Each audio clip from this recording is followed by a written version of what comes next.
4 days, 4 carriers, 2 fleets, and one question that would change the history of the Pacific: who would spot whom first? Midway wasn't won by bombs alone, but by minds that cracked secret codes, choices made under crushing pressure, and pilots who launched knowing they might not make it back. In June 1942, the Japanese Empire looked unstoppable. So how did the Americans tip the balance? How did a tiny island and a handful of audacious bets change the course of a war? Today we're telling the story of how the Americans shattered Japan's aura of invincibility. But first, if you're new here, hit subscribe and ring the bell. We cover battles with solid history in plain language. Today, it's the Battle of Midway, how intelligence, deception, and courage stalled the Japanese Empire and redrew the map of the Pacific. All right, let's begin. To understand Midway, we need to rewind a few months. Between December 1941 and May 1942, Japan racks up lightning victories, the Philippines crumble, Malaya and Singapore fall like dominoes, and the Dutch East Indies surrender to a lethal mix of carrier air power and amphibious assaults. Japan's combined fleet moves with flawless choreography. Its carrier force, the Kido Butai, has already shown at Pearl Harbor, in the Indian Ocean, and in the Java Sea that carriers, and their air wings, are the new royalty of the oceans. Riding that confidence, Admiral Isoroku Yamamoto plans the next move: strike Midway, an island halfway between Hawaii and the Aleutians, to draw out the American carriers. The goal isn't to grab an island for bragging rights, it's to set a surgical trap. If the US responds, it'll do so with its carrier force, now more valuable than any battle line. And if the Kido Butai can sink them, the Central Pacific will be left naked. Yamamoto designs a complex operation, scattering forces to confuse US scouts and keep a single sighting from ruining everything.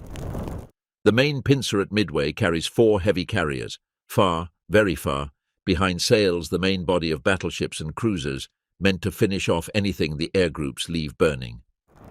Up north, a thrust toward the Aleutians is meant to distract US command and force it to split scarce resources. He disperses his forces to prevent one detection from blowing the plan. In an ocean that vast, it's a reasonable school of thought: spread the risk, deny the enemy a single snapshot. The price is timing. When it matters most, the main body may be too far to support Nagumo just when his carrier force needs muscle. Neither the battleships nor the light carriers prowling the periphery can weigh in during the decisive hours. The dispersion guards against a total catastrophe, but makes immediate support during the battle impossible. On the other side, Admiral Chester W. Nimitz knows his margin is thin. America is bloodied, not broken. Enterprise and Hornet are on the line. A third, Yorktown, limps back from the Coral Sea. The cautious logic says, protect them, repair, wait. Nimitz chooses the opposite. If he can figure out where and when Japan will strike, he can spring his own ambush. He places his carriers where the enemy won't expect them. Northeast of Midway, upwind, ready to launch once the Japanese have their hands full with the island. This isn't a blind gamble. It's built on silent work that's been grinding away for months under the floors of Pearl Harbor. In a basement at Pearl, Station Hypo is breaking messages by the bucketful. The JN25 code isn't simple. It's a maze of codebooks, superinterferment, and shifting keys. Joseph Rochefort leads a crew mixing linguists, mathematicians, and radio operators. Alongside him, Edwin Layton ties that puzzle to Nimitz's mind. This isn't translate to translate. It's about building a picture of the enemy that lets you make the right calls. After months of teasing out patterns, they isolate a target labeled AF. The pieces fit, but they need a proof no one can dispute. So they spring a classic counterintelligence trap. Midway will transmit in the clear, the water plant is down, we're short of fresh water. Soon after, Japanese encrypted traffic reports, AF is short of water.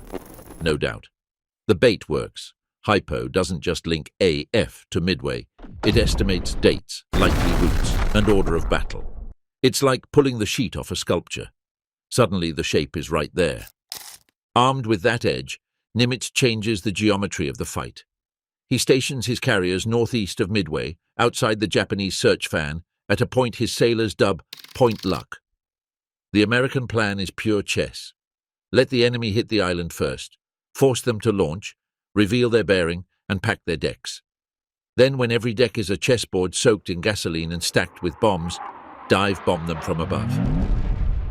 But the information war isn't just code-breaking. It's also silence, ignoring the feints and the illusions, not shifting pieces in ways that telegraph anxiety, not breaking the radio patterns that might tip the Japanese that the US Navy is somewhere it isn't. Midway will take a pounding, but it also needs to be the lure that grabs Japan's gaze while tying up its hands. On the Japanese side, Chuichi Nagumo's carrier force is the most feared striking arm on Earth. Akagi is the flagship and brain of the operation. Kaga, a veteran conversion with huge capacity.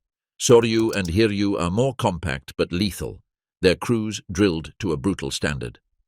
On deck, Aichi D-3 A-Val dive bombers, Nakajima B-5N Kate torpedo bombers, and Mitsubishi A-6M0 fighters that have humiliated opponents from China to Ceylon. Leaders like Tamon Yamaguchi and Joichi Tominaga, hardened by precision strikes, set the tone. Far behind, almost out of the frame, Yamamoto advances with a main force of battleships and cruisers. A mace meant to kill anything left breathing after the first blow. The Americans split the load between two task forces. TF-16, under Raymond Spruance, a calm-headed cruiser admiral suddenly catapulted into carrier war, brings Enterprise and Hornet. TF-17, under Frank Jack Fletcher, sails with Yorktown, sporting fresh patches and crews exhausted but proud. Names soon to be legend are still sharpening pencils. Bomber Commander Clarence Wade McCluskey, Squadron Leader Richard Best, and Torpedo Squadron heads John Waldron, Eugene Lindsay, and Lem Massey. In the fighters, John Jimmy Thatch has perfected a defensive maneuver, the Thatch Weave, that lets the clunkier F-4F Wildcats cover each other against the ultra-nimble Zeros. In the next hours, these men will make second-splitting choices, decisions taken with incomplete information.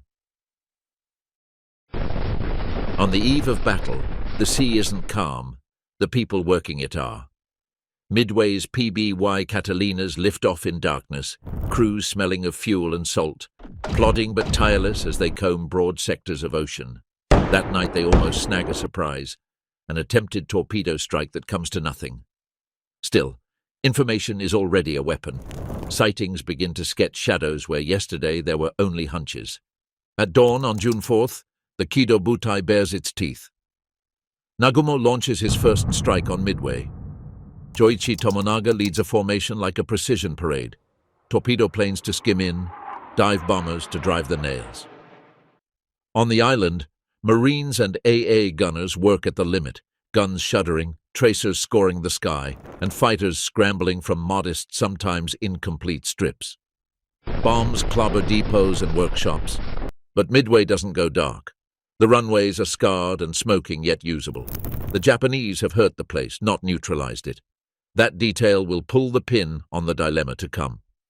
Meanwhile, contact reports begin trickling onto American carrier bridges. It's a bitter, taut wait. You're at the right distance, still invisible. Reports from the first strike don't please Nagumo. Midway remains operational. He orders a second strike on the island. That means pulling torpedoes, hanging demolition bombs, resetting fuses. Japanese flight decks turn into open-air workshops where fuel, munitions, and friction mix dangerously. Then the messages no commander wants at that exact minute start arriving. First, a late scout report mentions an enemy surface force. The Japanese are unsure. Cruisers, destroyers. Some argue, don't break the plan. The island remains the priority. Minutes later comes the gut punch. American carriers. Instantly, the priority flips. Bombs meant for runways and hangars aren't the right tools anymore. Torpedoes and armor-piercing bombs for flight decks are. Nagumo is now living the hell of synchronization. Keep prepping for the island, and you may miss your shot at the carriers. Reconfigure for ships while your first-wave planes are returning low on fuel, and you'll jam your decks and elevators with dangerous traffic. leaving your force exposed to any strike that catches you. Literally. Hands full. Orders, counter-orders, pauses, resumptions. Each change costs minutes, and every minute piles on risk.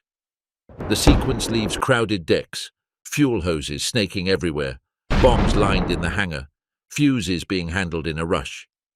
Nagumo knows that if they're found now, a single spark could spell catastrophe. For their part, the islanders don't just take the hit. At 6:30 a.m., B-26, TBF Avengers, SBD Dauntlesses and SB-2U Vindicators roar off. It's a ragged ballet of mismatched machines, different speeds, uneven training. Many fly without proper escort. Japanese Zeros tear into them. Torpedoes run wide or fail to arm. Bombers, forced low by AA, and fighters miss their marks. Losses bite, and the tactical payoff is scant. But the harassment has a crucial side effect. It wears down the Japanese CAP, forces the Zeros to burn fuel and lose altitude. Every minute of diverted attention, every turn to swat a minor raid, is another grain of sand gone from the defender's hourglass. Carrier-air battle isn't a clean duel. It's an accumulation of scrapes that set up the big hit. 30 minutes later, 15 TBD Devastators of VT-8 lift from Hornet under John Waldron. Suspecting the assigned course is wrong, Waldron corrects it on his own. His duty is to find the enemy, even if he does it alone. His squadron flies low and slow, almost no escort. The fighter coordination has unraveled over the vast ocean, and the Wildcats aren't where they're needed most. Next up come Eugene Lindsay's VT-6 from Enterprise and Lem Massey's VT-3 from Yorktown. The story repeats. Each group charges into a hell of AA fire and plummeting Zeros. The already obsolete Devastators pay terribly. Torpedoes that won't track, drops under impossible conditions, approach geometry that forces a straight-line run into the bow, offering themselves to enemy guns. The result is brutal.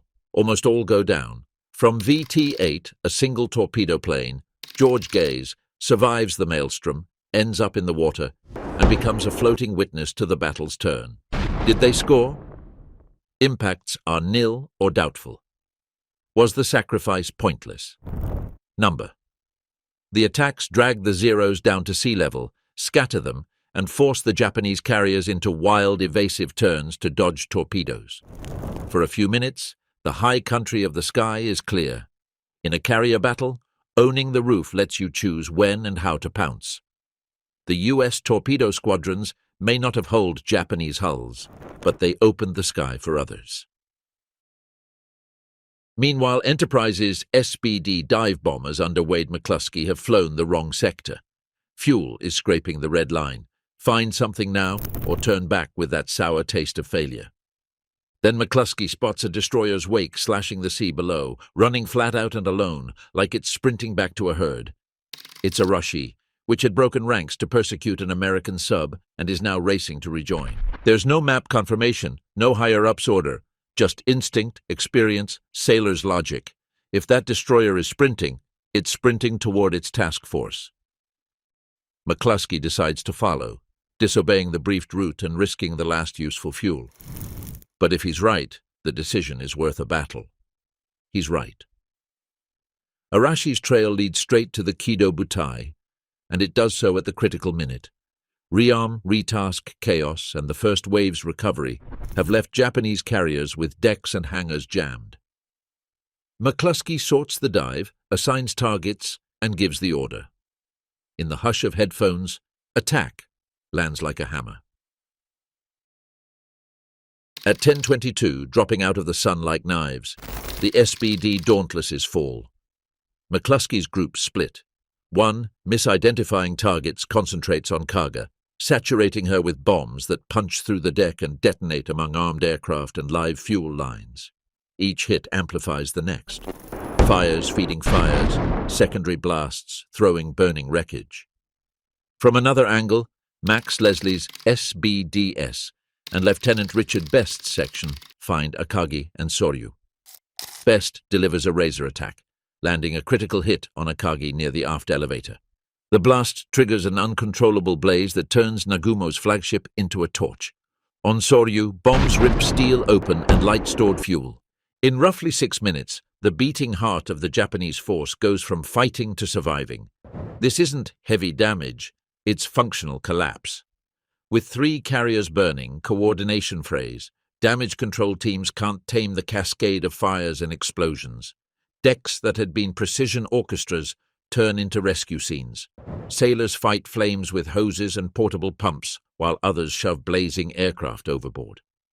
The superiority that defined the Kido Butai since Pearl Harbor evaporates in minutes. The picture is brutal but crystal clear. Japan's window of vulnerability has been exploited with surgical timing.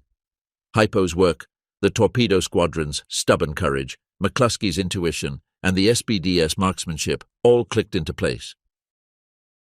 After the blow, Hiryū remains, and with it, Tamon Yamaguchi's will to fight. Where others see retreat, he sees a counterpunch. His first wave of dive bombers finds Yorktown and lands hits that rip plating, twist systems, and light fires between decks. Yorktown's crew, battle-hardened in damage control after Coral Sea, works like an operating room team: patch, vent, isolate. At 1:30 p.m., Hiryū launches torpedo planes. Confusion from repairs and smoke leads the Japanese to think they're attacking a different carrier.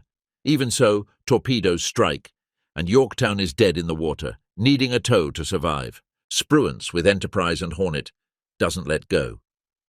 Using crossed reports, he fixes Hiryū's position and sends another wave of SBDS. Japanese fighter cover isn't what it was. Fatigue and broken coordination hurt. The SBDS find their mark, punch in, and set her ablaze. Hiryū becomes the 4th Japanese carrier put out of action.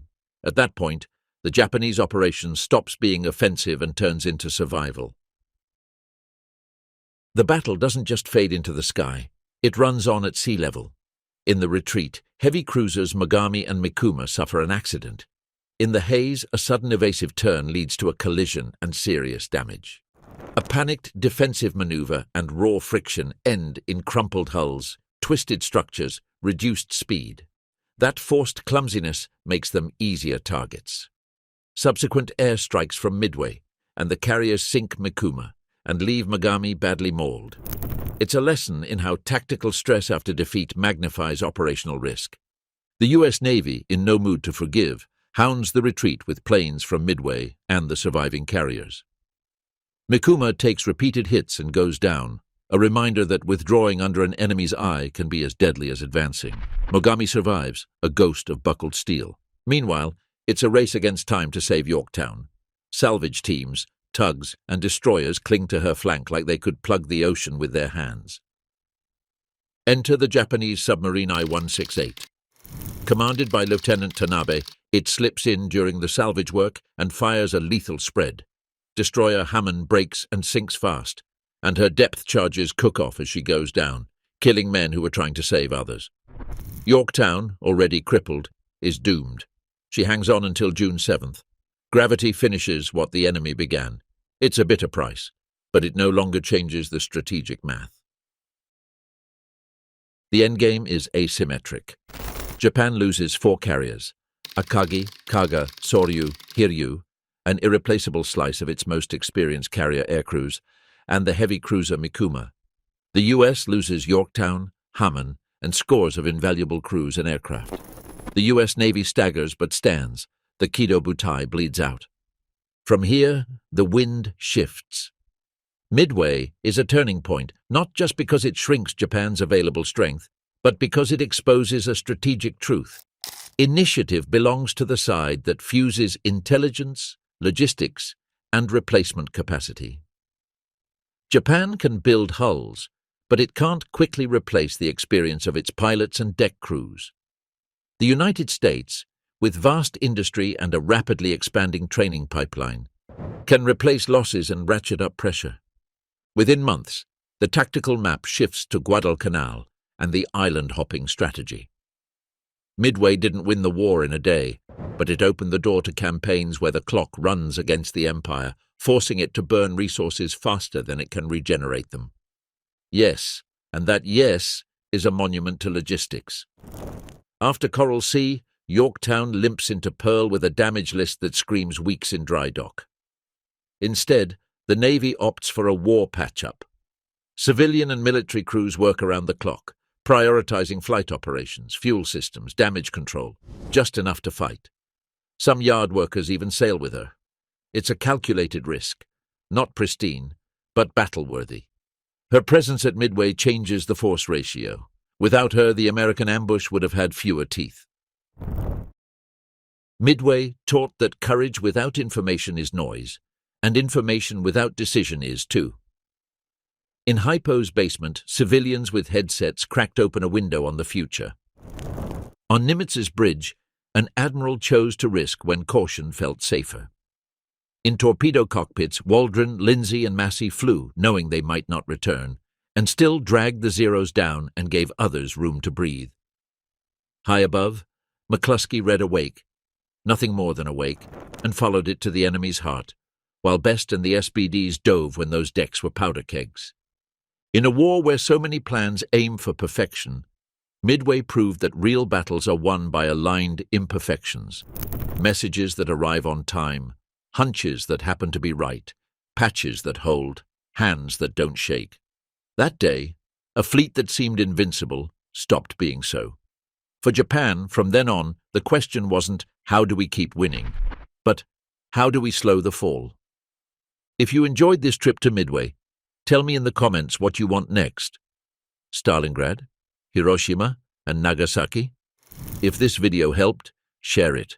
You'll help more people understand history with both head and heart.